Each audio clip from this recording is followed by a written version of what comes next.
Meu nome é Alice, e 3 anos atrás, no meio do inverno, uma visita inesperada à minha porta mudou tudo. Não era bem um estranho, claro. Era meu irmão, João Pedro. Embora de muitas maneiras parecesse um. Eu não o via há anos, não desde que nossa família se partiu sob o peso das expectativas, do orgulho e das pequenas crueldades que infligimos uns aos outros. Naquele dia, ele chegou sem avisar. Seu casaco de grife salpicado de garoa, o rosto com a mesma expressão séria que ele sempre usava antes de proferir um julgamento. Mas o que ele disse, em vez disso, quebrou algo dentro de mim. O papai está piorando. Nós precisamos de você. Se você já foi ignorado, subestimado ou tratado como a decepção da família até que a verdade finalmente viesse à tona, você vai entender o que aconteceu a seguir. E se isso ressoa com você, talvez queira ficar comigo, porque esta história não é apenas sobre dinheiro ou sucesso. É sobre o momento em que saí das sombras das expectativas dos meus irmãos e entrei na minha própria verdade. Crescendo em Teresópolis, na Serra do Rio, eu era a filha do meio, e esse papel se agarrou a mim como uma segunda pele. João Pedro era o filho de ouro, formado pela FGV, que vestia suas conquistas no mercado financeiro da Faria Lima como um terno sob medida. Sofia era a caçula adorada, que com seu charme irresistível se casou com o herdeiro de um banqueiro e entrou para a alta sociedade paulistana. E havia eu, Alice, a que escolheu o caminho bagunçado e incerto do empreendedorismo quando todos exigiam verniz e previsibilidade. Ainda me lembro da noite em que disse aos meus pais que não ia fazer faculdade. Estávamos sentados à mesa do jantar de domingo, o cheiro do frango assado com batatas no ar, e eu disse: eu vou abrir uma empresa. O silêncio que se seguiu foi mais pesado que o aroma do alecrim. Meu pai finalmente falou, com os olhos fixos no prato: você vai se arrepender dessa decisão pelo resto da sua vida. Saí na manhã seguinte com R$ 500 no bolso, uma mochila e uma determinação que eles confundiram com tolice. Aos olhos deles, eu estava destinada a falhar. Outro conto de advertência sobre sonhos impraticáveis. E como eu não voltei, eles mesmos escreveram a narrativa. A Alice está passando aperto, orgulhosa demais para admitir seus erros. Mas a verdade era mais estranha. Eu tropecei, fracassei e quase quebrei mais vezes do que posso contar. Vivi de macarrão instantâneo, trabalhei em jornadas de 18 horas, perdi amigos para o esgotamento e o estresse. No entanto, em algum lugar no meio daquele fogo, eu construí algo real. Minha startup de cibersegurança cresceu de uma ideia improvisada para uma tecnologia patenteada que mudou a forma como pequenas empresas protegiam seus dados. E então, 6 meses atrás, eu a vendi. Por mais de R$ 250 milhões. Não que minha família soubesse. Para eles, eu ainda era a irmã batalhadora com roupas fora de moda e perspectivas incertas. Quando João Pedro se ofereceu para ajudar com o aluguel, eu assenti educadamente. Quando Sofia me entregou seus vestidos de grife antigos, ou pior, vales presente para roupas de entrevista, eu sorri e agradeci. Eu os deixei manter suas ilusões, até que a ligação veio. Mamãe tinha caído e quebrado o quadril. A memória do papai estava se desfazendo mais rápido do que qualquer um queria admitir. E João Pedro, sempre o executivo, convocou uma reunião de família para dividir as responsabilidades. Cada um contribui com o que pode, disse ele, a voz afiada de julgamento. Então, eu vesti meu jeans mais velho e um suéter surrado, deixei o jatinho particular parado no hangar e peguei um voo comercial de volta para o Rio. Eu me permiti parecer pequena de novo, porque não estava pronta para quebrar a fachada. Ainda não. Ao entrar na casa da minha infância, senti anos desabando sobre mim. João Pedro estava na porta, de braços cruzados, um leve sorriso de quem sabe onde você vai falhar em seguida. Esperávamos você mais cedo, disse ele, olhando para minha mochila gasta. Teve que pegar o ônibus da rodoviária? Lá dentro, estava tudo igual. Papai em sua poltrona, mais magro e silencioso do que eu me lembrava. Mamãe, apesar de mancar, ainda se preocupava com refeições que não deveria estar cozinhando. O carinho deles era real, mas mesmo ali, as perguntas vinham embrulhadas em pena. Você está comendo direito com esse orçamento apertado, minha filha? Mamãe perguntou, tocando minha manga com preocupação. Naquela noite, Sofia chegou com seu marido, André, brilhando em pérolas e carregando sacolas de grife. Ela distribuiu presentes como uma rainha benevolente. Uísque para o papai, um lenço de seda para a mamãe, uma carteira de couro para João Pedro. Quando chegou a minha vez, ela me entregou um vale-presente de uma loja de departamento. Para umas roupas de entrevista, disse ela docemente, e eu sorri. Eu sempre sorria, mas por dentro eu estava fazendo uma escolha. Quando eles exigissem que eu contribuísse com minha parte justa para o cuidado de nossos pais, eu lhes contaria a verdade. Ou talvez, pensei com um brilho de malícia, eu lhes mostraria. Na manhã seguinte, João Pedro havia montado o que parecia uma sala de reuniões na sala de estar de nossos pais. Seu notebook projetava slides na parede, fotos de clínicas de repouso de luxo, custos detalhados, projeções de longo prazo.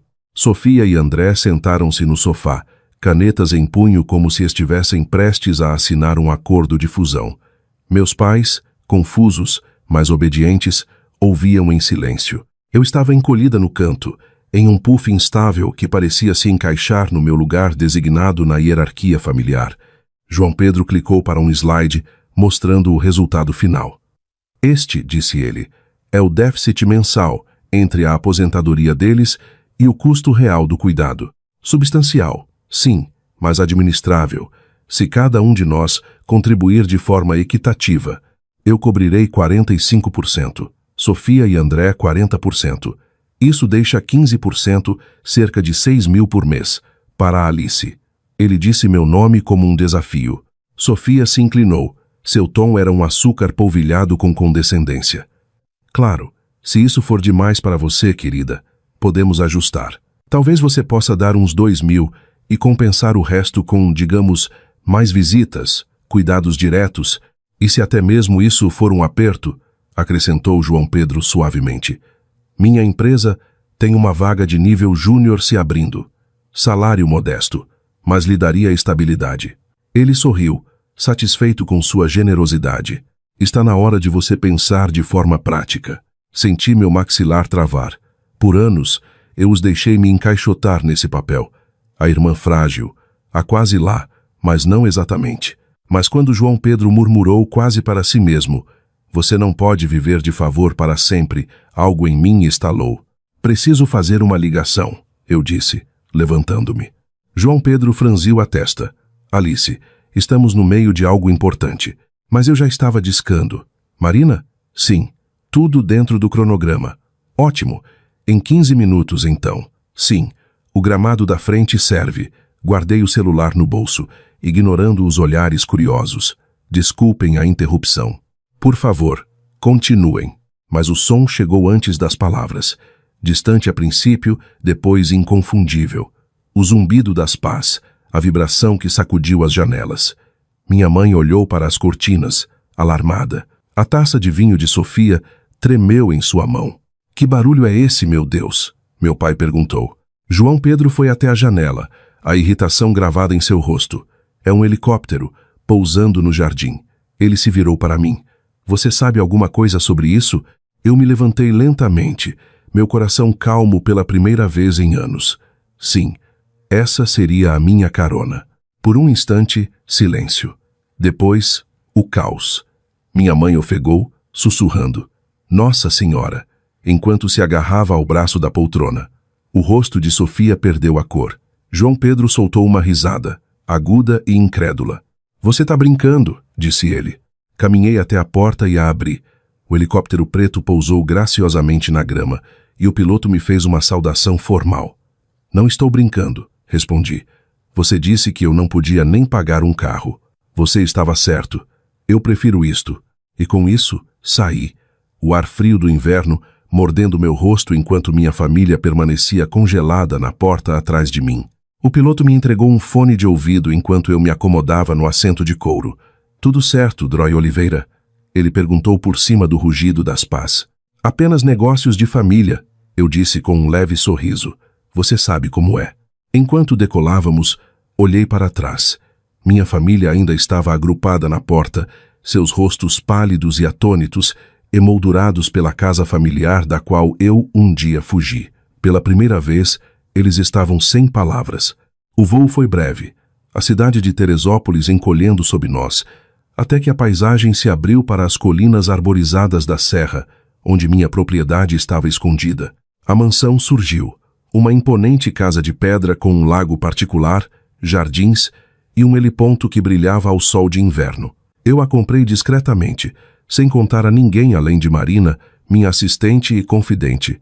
Quando pousamos, ela já estava esperando com seu tablet. Sua eficiência calma me ancorou. Eles estarão prontos para o transporte em 1 hora, disse ela. O almoço está preparado. Os documentos estão na biblioteca. Perfeito, respondi. Mas meu peito estava apertado.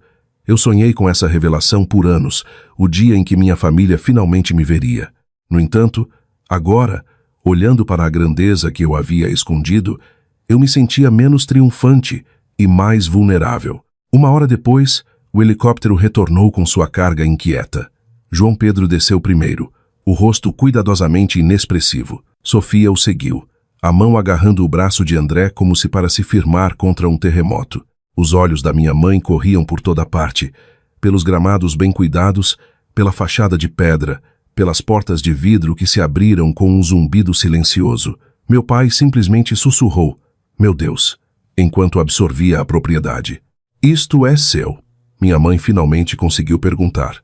"Sim", eu disse. "Bem-vindos à minha casa." Lá dentro, o hall de mármore se estendia até um lustre de cristal. Seus passos ecoavam como se tivessem entrado em uma catedral. Eu os guiei para a sala de estar, onde janelas do chão ao teto emolduravam o lago. "Que empresa poderia?" começou João Pedro. "Nexus Soluções de Segurança", eu disse simplesmente. Eu a fundei há 8 anos. Há 6 meses, eu a vendi por pouco mais de 250 milhões de reais. O silêncio era tão completo que eu podia ouvir o tic-tac do relógio na lareira. Sofia piscou rapidamente, como se tentasse recalcular a realidade. André limpou a garganta, já fazendo contas em sua cabeça. Meu pai se virou para mim. Seus olhos brilhavam. "Você conseguiu, Alice." Sofia finalmente encontrou a voz. "Por que você não nos contou?" ela exigiu, embora seu tom carregasse mais orgulho ferido do que curiosidade genuína. "Porque vocês nunca perguntaram", respondi com firmeza. "Toda vez que eu tentei, vocês me descartaram. Era mais fácil deixá-los acreditar na sua versão de mim. O fracasso, o caso de caridade." João Pedro corou, o maxilar tenso. "E agora você monta esse circo para nós? Um helicóptero, uma mansão, milhões de reais. Você sabe o quão ridículos nos faz parecer?" "Eu não fiz vocês parecerem ridículos", eu disse. "Vocês fizeram isso sozinhos. Eu construí uma vida, e vocês nunca se importaram o suficiente para ver." Gesticulei para Marina, que colocou uma pasta sobre a mesa. E enquanto vocês calculavam as migalhas que eu poderia pagar, eu já estava preparando o futuro da mamãe e do papai. A clínica Bosque Sereno, aquela que você descartou esta manhã. Eu sou uma das investidoras. O lugar deles lá já está garantido. Todos os custos cobertos. João Pedro olhou para os documentos como se eles pudessem pegar fogo. Sofia afundou no sofá, subitamente quieta. Meus pais se olharam, com lágrimas nos olhos. "Eu fiz isso porque amo vocês", eu disse a eles suavemente. "Mas não vou mais deixar que vocês me diminuam." Pela primeira vez, o silêncio naquela sala carregava respeito em vez de julgamento. O silêncio se quebrou, não com raiva, mas com algo próximo à admiração. Meu pai estendeu a mão trêmula e a colocou sobre a minha. "Eu sempre soube que você era diferente, Alice", disse ele em voz baixa. "Eu só não entendia o que você estava construindo." Minha mãe enxugou os olhos com um lenço. "Pensávamos que estávamos te protegendo", sussurrou ela. "Mas talvez estivéssemos nos protegendo de admitir que não sabíamos de tudo." João Pedro exalou pesadamente, sua compostura se quebrando. "Eu te devo um pedido de desculpas", disse ele finalmente. "Eu zombava de você porque precisava que você falhasse. Isso fazia minhas escolhas parecerem mais seguras. Mas eu estava errado." Sofia assentiu, sua voz mais suave do que eu já a tinha ouvido. "Eu queria tanto me encaixar no molde, ser perfeita, que fiz de você a imperfeição da família. Não foi justo, não era uma absolvição, mas era algo real, uma abertura onde antes existiam muros por anos." Durante o almoço, as arestas se suavizaram. Meus pais fizeram perguntas sobre minha empresa, não com julgamento, mas com curiosidade. João Pedro e Sofia ouviam quando eu falava, sua condescendência temperada pela humildade. Pela primeira vez, não estávamos reencenando os velhos papéis de filho de ouro, queridinha e decepção. Éramos simplesmente uma família tentando encontrar o caminho de volta um para o outro. Naquela noite, enquanto o sol mergulhava atrás do lago e lançava uma luz dourada sobre a propriedade, caminhei pelos jardins com minha mãe. Ela se apoiou no meu braço, seus passos lentos, mas firmes. Eu não me importo com o dinheiro, disse ela, olhando para a água. Eu me importo que você nos deixou entrar de novo. Não nos exclua mais. Eu não vou, prometi, embora soubesse que levaria tempo para todos nós desaprendermos velhos hábitos. Mais tarde, enquanto minha família se preparava para passar a noite na ala de hóspedes, João Pedro me abordou no terraço com 2 copos de uísque. Ele me entregou um, sua expressão estranhamente hesitante. Você se saiu bem, irmãzinha, disse ele. Não apenas com o dinheiro, mas com a coragem que foi preciso para continuar quando nenhum de nós acreditava. Acho que nunca te admirei tanto. Pela primeira vez em anos, eu acreditei nele. Naquela noite, deitada em meu quarto, percebi algo. O helicóptero, a mansão, os milhões. Eles chamaram a atenção da minha família. Mas não foi a riqueza que mudou tudo. Foi a verdade. Finalmente, depois de anos me escondendo atrás de seus equívocos, eu os deixei me ver. E talvez, finalmente, eles estivessem prontos para ver um ao outro também. Não como os papéis em que fomos forçados, mas como pessoas falhas, complicadas e genuínas. A verdadeira riqueza, pensei enquanto adormecia, não é medida em contas bancárias ou propriedades. Está nas conexões que reconstruímos quando ousamos ser honestos, mesmo com aqueles que um dia mais nos subestimaram. Lembre-se, o seu valor não é definido pela opinião dos outros, mas pela coragem de seguir o seu próprio caminho.